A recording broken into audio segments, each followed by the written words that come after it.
Welcome to Pit Stop, the fastest half hour on Rogers Community 10, and it's going to be a quick one this time around. We've got the Sunoco Ultra 94 Trans Am weekend to talk about, and first up we're going to talk about Ron Fellows and the practice session that wasn't so good for Ron.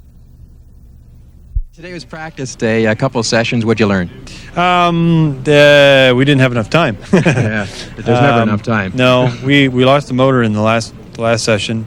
But yeah, we're just chasing balance here. The track has not been making as much grip as we anticipated. The first session this morning, times were a little slow due to somebody dropping oil. And this afternoon, I am sort of at a loss. The grip really didn't change much. Track seemed a little bit better. My lap time was the same. Tommy went a little bit quicker. We'll see tomorrow in qualifying. I'm not that concerned. He was on a set of new tires, we weren't, and it's only a couple of tenths of a second. But we still got to get up the straightaway, so we're working on that. We had actually the motor we had in the car when we blew up was about 3 miles an hour quicker than we were here last year. So, but it broke. Yeah, that's a shame. Two comments on the track. First of all, now that you've actually been out there and had a chance to see what it's like down 4 and you can see right through to the exit of 5, how do you like that? And word is today there's not going to be a chicane on the back straight. They've sort of nixed that idea. Well, fortunately, I mean, you hate to see them change characteristics of racetracks. Definitely 4 is it's safer. You know, there's more runoff there. That makes it just safer. I never really noticed it. Only because this is where I grew up, yeah. So I'm not as I don't recognize the differences as much as somebody who only comes here once a year and who's scared like hell when they come here. This is where I grew up. I don't know any different. Right. Anything less than Mosport is boring. So, but anytime the thing is you never know when you might have a mechanical problem. So they've done the right thing, creating big runoff. The top of the hill, we're approaching 170 miles an hour, nearly 300 kilometers. I mean, it comes down to, it's a bravery thing. Do you want to carry the speed over the hill and, risk the amount of air you're going to catch into the car and your entry speed into 8? Well, that's part of the character of the racetrack.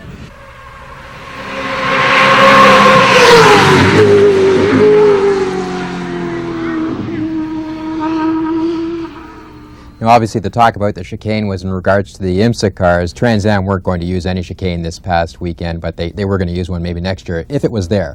Now, there's a lot of other series running at the Sunoco Ultra 94 weekend, including some Canadian drivers in a lot of those series. Next up, we've got David Thorndike in the Magna International Series, and he was running a Camaro with Lou McKenzie.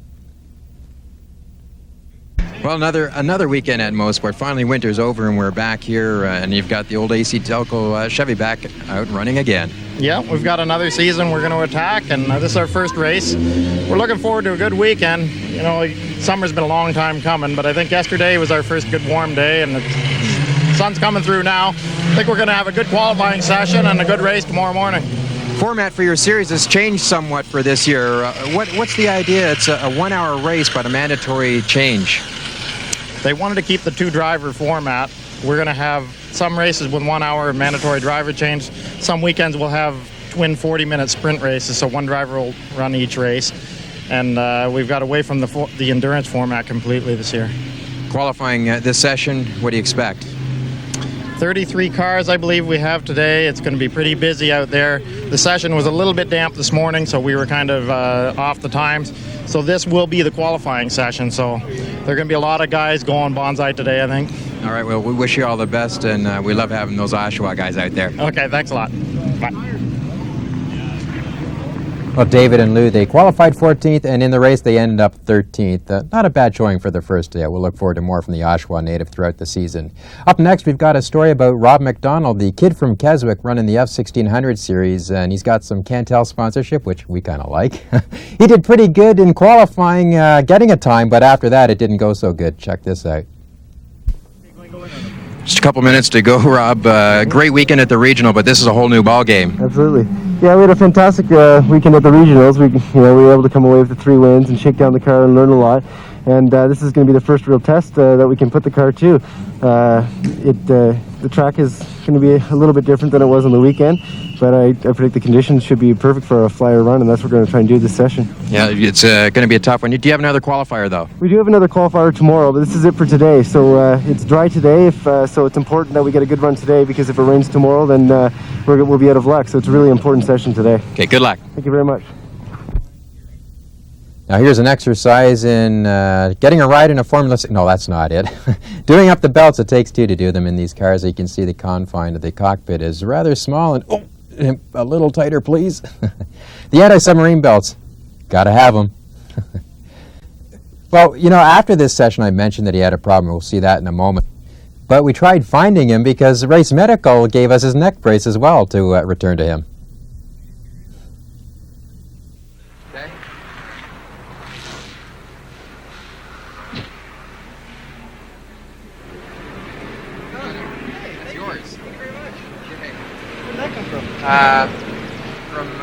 I guess just from the Race Medical. Oh, really? Yeah. Oh, perfect. Thanks a lot. Yeah. Appreciate it. I've never come. Car obviously took a hard hit, Rob, but how about yourself? Myself, I'm obviously doing better than the car. Overall, a little bit of neck pain, but a little bit of stiffness. But other than that, I'm fine. The tire barriers absorbed most of the shock. Fortunately, they didn't absorb most of the shock on the car, but that's another story. We'll get it fixed for tomorrow. Where did this happen, and how did it happen? We're going into. I was chasing JF, and we were going together trying to get some good times, and I was trying to go fairly quick through corner 8, but it wasn't any different than any other corner. And the right rad, one of the hoses blew off the right rad, and at that point, all the antifreeze and the coolant blew out into the cockpit and all over the rear tires, and that made it extremely slick for corner 9. It basically was a skating rink from there. I was just a passenger, and I tried to take my hands off the wheel and held on for what I could. Did you get scalded at all? No, actually, the suit absorbed most of any of the heat that would have came off of it. I just got some in the visor and on the suit, but basically it just got wet. A good thing I didn't feel it. It did give me the false impression that the car was on fire, so I jumped out of it fairly quick, but just to realize that it was actually just steam that I was seeing. So. All right, well, let's talk a little bit better then for now as far as the lap times before that had happened. How'd you do? We very well so far. We're second on the grid in the first qualifying. There's one more qualifying to go. Right now, JF, my teammate, and I are running 1-2, so we can't ask for anything better. The car was running well. The track was a little bit slick. It had a little bit of a hard time getting the power down, but I think everyone had that problem in the session, and we're just grateful that we came away with the front row. The young guy, the kid from Keswick, I was calling you last weekend at the regional. You're doing quite well. I'm extremely happy. We did the season right this year. We were able to get some good test time prior to the season, whereas we didn't have that last year. And I think it looks good on every aspect, because we're going to be able to give our sponsors a good run this year, as well as I'm extremely pumped. I'm looking forward to going after the championship, and we're starting off on a good note. Well, we'll catch up to you after the next session. Certainly hope you get this car back together in time. Thank you very much. Me too. Yes, they did get it back together. He qualified 4th, finished 15th after coming into the pits. They had knocked the oil cooler off in that crash, so they just eliminated it altogether, ran the line right through, and he thought the engine was overheating, so he came in. His teammate, Jean-Francois Valou, won the race. Up next, we're going to go to the U.S. Formula 2000s, and Andrew Bourdin, the guy that won the F1600 championship last year, he's moved up to the F2000s, and he's doing quite well. Green flag and the front rows, Jason Bright and Steve Knapp along the outside. Andrew started 7th on a somewhat damp track, the rest of the field going by. This is a 20-lap race, and it had its moments of caution as well. We'll see at least one of them. It didn't bring out the yellow. He was able to keep going. Large field, 42 strong for the U.S. Formula 2000s.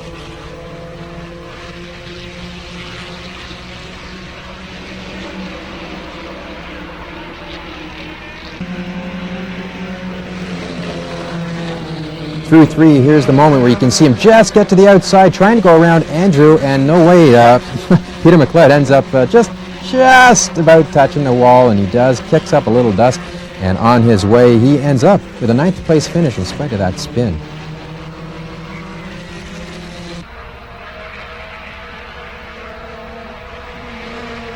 Closer towards the end of the race, a great job by Andrew Bourdin. Still running in 3rd place. They're kicking up a little bit of dust. Come on, Andrew, keep it on the track. it started a few rows back and a little bit slippery, but here you are. Congratulations. Definitely, it was a hard race. These guys, the field's so deep. It's so competitive. There's so many champions. I mean, to get third position, I think I'm extremely happy. Do you think had it started off dry, you might have been able to make a charge a little bit sooner and maybe come away with the first? See, actually, I would have rather it started off even wetter. I mean, because my car was very soft, and we set it up a little for the wet. As it got dry, we got a little bit slower. See, this was a gamble we had to take. So were you able to adjust the sway bars or do anything to try and compensate in any way, try and make it handle a bit better for you? All we have is adjustable brakes. I had to change my lines, basically. But I have to thank Players Limited for all the development they've been doing with me. I have to thank my father and my crew. Thank you very much. You're coming on strong. 1600 champion last year. You moved up to the 2000s. Kind of the same track as Craig Moore, huh?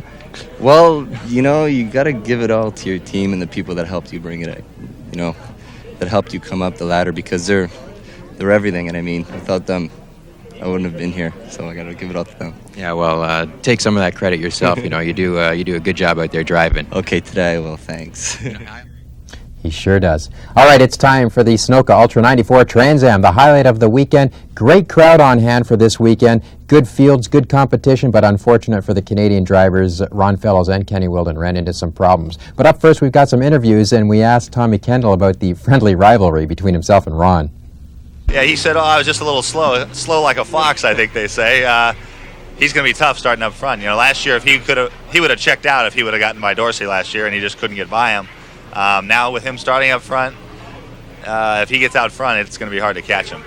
If he and Gentilozzi get into a tussle, which is, there's a good chance of that happening because Paul's very competitive and a fierce rival. It's hard to say, but I'm hoping that they keep each other occupied to let us kind of me pick by a guy or two so that I can be close before they check out. Yeah. As far as the other stuff you're doing, the IROC stuff, how's it going?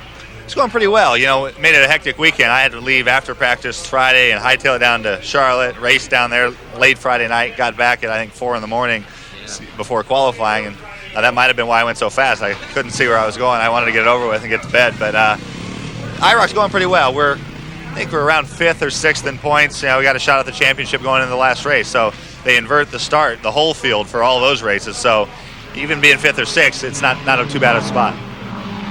Trans Am drivers always like to get together before the start of the race and discuss some pertinent points about the race. Let's hear from Dorsey Schrader what I'm talking about. Well, we got a bunch of the drivers standing around, and I don't know, is this a bit of strategy back and forth right now? Is that what you guys do? You get together? No, it's more BS than strategy, really.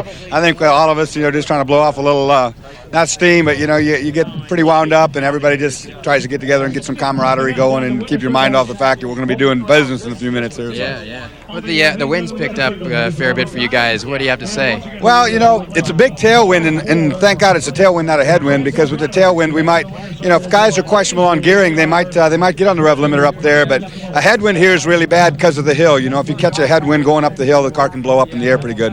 Tailwind's not a big deal, so it just makes us real good, big top end, and I think that's to our benefit. The Ford's got more top end right now, and a little help won't hurt that. We'll have some fun out there. Absolutely. All right.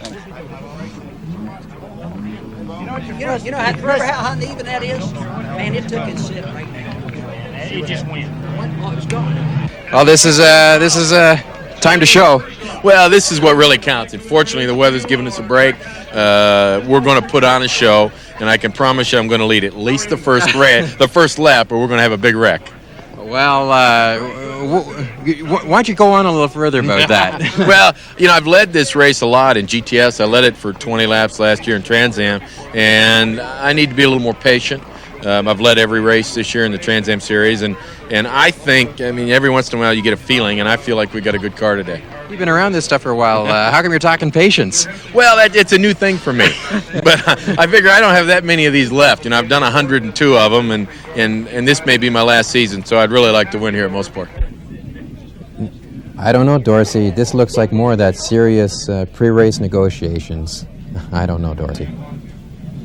Also in the 8th row, he'll start 15. Well, all right. This time you don't have to start from the back of the pack. Yeah, it's much better. Well, we haven't started yet. They might find something, but no, we're looking good. ICI Camaro's in 3rd place, and we're the only ones who didn't have to do any math. So car's running good. We'll see what happens. And you're running real strong this year. Yeah, it's been a good year so far. The rest of the year starts right now, so we want to have a good second half too. All the best to you out there then. Thank you very much. Welcome back to number 7, Mr. R.J. Valentine, ladies and gentlemen. Parade lap this year for the drivers. This is really nice, and here's Linda running alongside her husband Ron. Probably about the quickest they'll be beside each other before the start of the race. I don't think she wants to run alongside of the car. Paul Gentilozzi and Ron Fellows waving to the crowd. Getting a shot of the front of the grid just moments before the start. All right, ask me how long I've been waiting for this one. The Sunoco Ultra 94 Trans Am Weekend. It's finally upon us, and we're getting set for the start. We've got Paul Gentilozzi on the front row, along with our own Ron Fellows as he gets buckled into the Sunoco, the number 3 car, the Chevy Camaro, and this is really going to be a good race for Ron. I think finally he gets a chance to start up on the front road.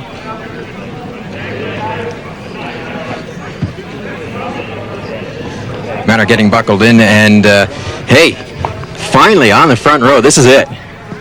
I think the last time I was in the front row here was 1988. Yeah, this is good.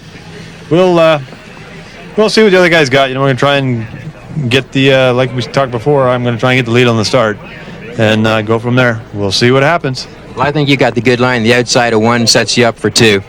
Well, that's the plan. We need to hang in there, try and get the inside for top of 2. All right. We wish you all the best, Ron. Thanks a lot, Glenn.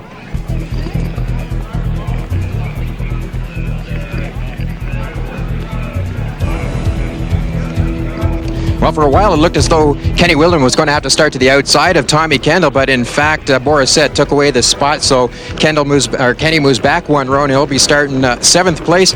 Kenny, boy, we are rooting for you this time. Looking forward to a good race. It's a great start to parade lap and everything like that, and I think we just got to get down to business now and race hard. Well, the butterflies must be there, but I know that once you start rolling, those butterflies go away, and you'll be just looking to follow Tommy. Yeah, that's exactly right. We're just going to stick to Tommy's tail and see where he takes us. All right. We're watching you. Okay, thank you.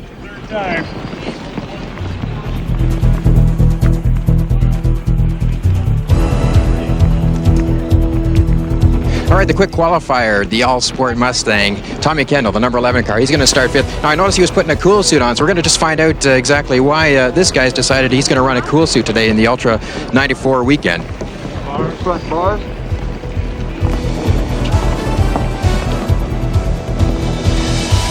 A lot of manipulating to get inside these cars and get buckled in. Tommy, I noticed that you're running a cool suit, and a lot of these guys aren't. Do you think that's going to pay off here? Well, it's hard to say. It's I know it'll make you feel better. Whether the guys with Adam will be in trouble, it's hard to say. It's not that warm out, but I know even if you're in great shape, you feel that a little bit better, and that could translate into an advantage. It's hard to say. Right. Congratulations on the quick time for the pole, but actually it's 5th. Thanks.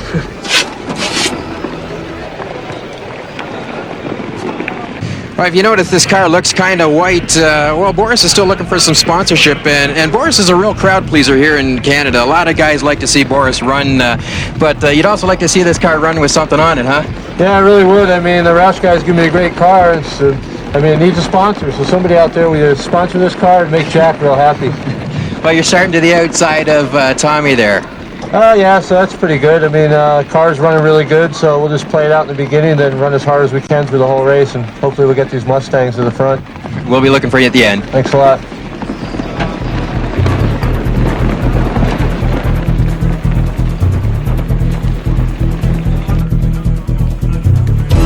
And one final look at the grid as we roll down through them. We saw Ron to the outside there in the Sunoco Camaro, the number 3 car. Jamie Gallus to the inside, and Dorsey Schrader alongside. To the inside now, we've got Tommy Kendall and Boris Said.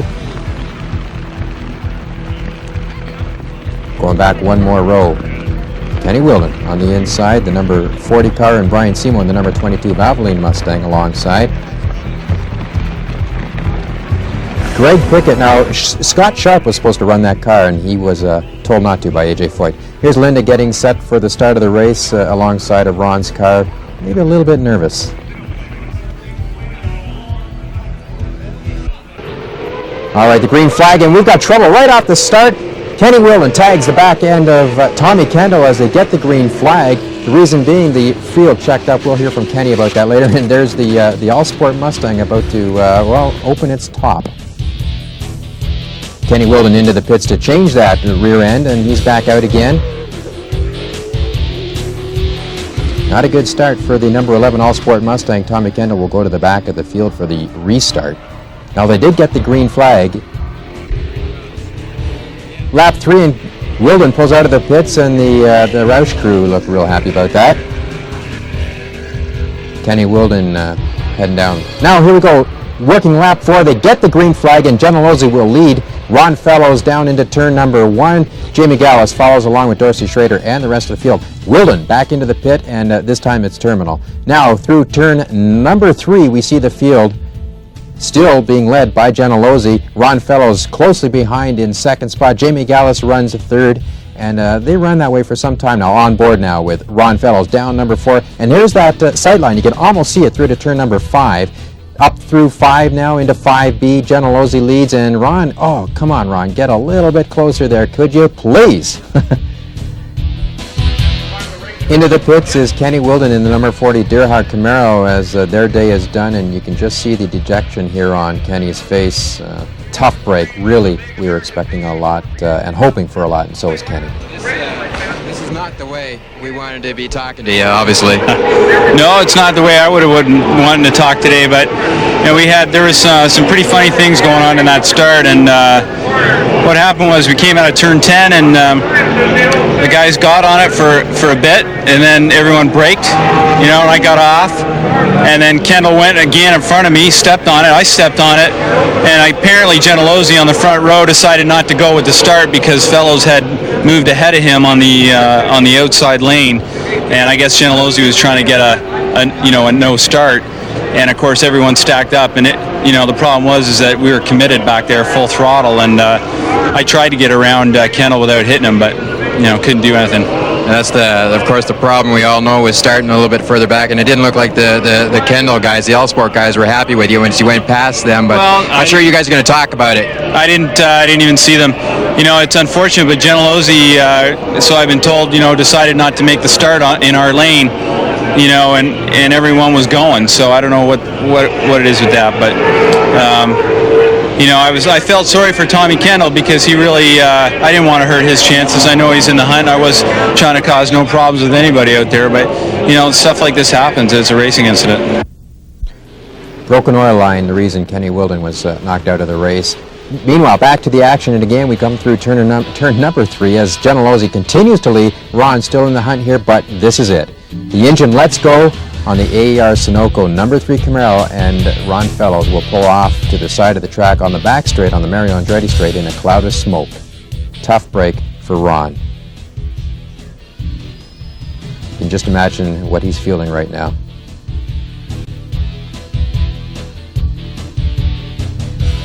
Now this is Dorsey Schrader 1 lap later into the tire wall at corner number 5, and this will bring out a full course yellow. Dorsey was able to drive the car back to the pit. During this yellow, guess who's in? Remember this from last year. Tommy Kendall into the pits, 4 tires, the same strategy, go chase down the crowd.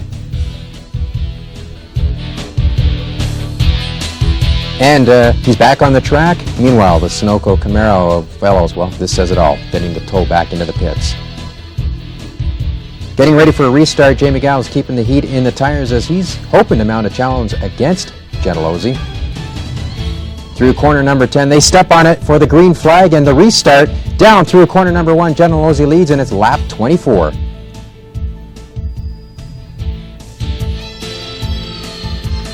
This is a 40-lap race, so we've got a little bit of distance just past the halfway point as the field rolls through corner number 5. And Schrader getting off again in 5, thinking, oh, not again. Meanwhile, through corner number 9 onto 10, Gentilozzi leads Gallus, and they come up for the checkered flag, and it's going to be a Paul Gentilozzi win for the first time at Mosport, and the first for 1996. The crowd, the crew, they love it.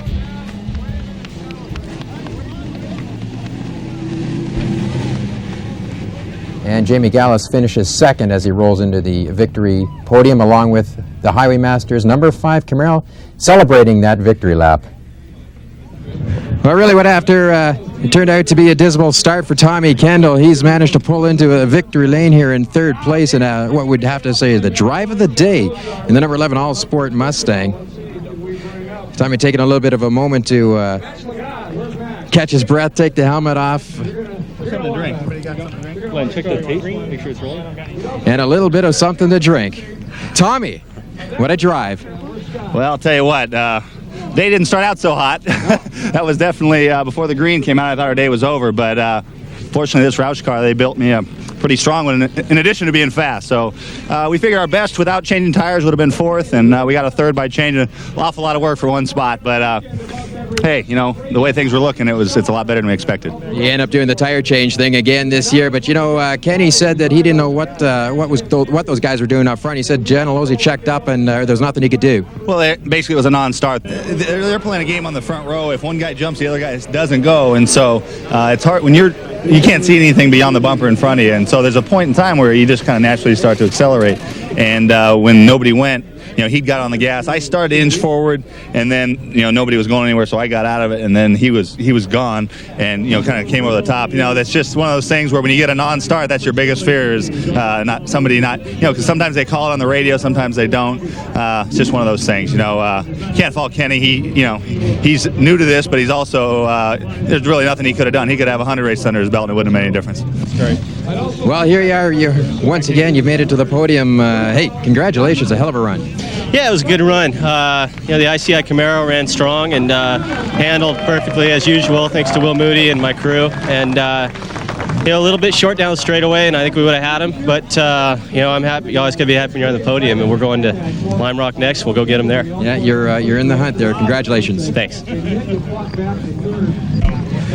Well, this guy told us that patience is what he's got to learn, but I don't know. Was that patience? Well, I had told Ronnie before the race, I said, I just need to lead a couple laps, Ron, and if you're faster, I'll let you by. But I kept waving to him as we went down the straightaway. He just never came by.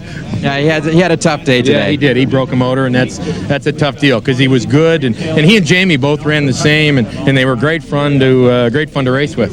So the Highway Masters car, it's sitting here on the top of the spot, huh? Well, it was our turn to be dominant. We'd been fast all year in qualifying and hadn't really won a race, and today we led wire to wire. The Highway Master crew looks on as Paul Giannolosi, Jamie Gallus, and Tommy Kendall celebrate at the Sunoco Ultra 94 weekend. What a weekend it was. Now, track pastor Walter Kelly gave a beautiful eulogy to Harvey Hudas. There was a moment of silence, and Harvey's wife gave the command to start engines. And we're going to pay respect all season long as dedicating a pit stop this season to Harvey. Also last weekend at Mosport Speedway, Thunder Car race was won by Ken Donaldson. Andy Warburton came back out and won the street stock feature. The modifieds went to Jim Rossiter, and Kevin O'Hara won the late model sportsman's. Last weekend, the midgets, Saturday at Peterborough, Keith Dempster won the feature there, and then Sunday at Sunset, Danny May won the feature there. Now, looking at this weekend, the Indy cars, hey, Mario Andretti was back behind the wheel at Michigan because he's filming an IMAX segment there. We'll tell you more about that later on. Effingham will be making his broadcast debut with TSN at the US 500. That's it for now. Until next week, we'll see you back here on the fastest half hour on Rogers Community 10.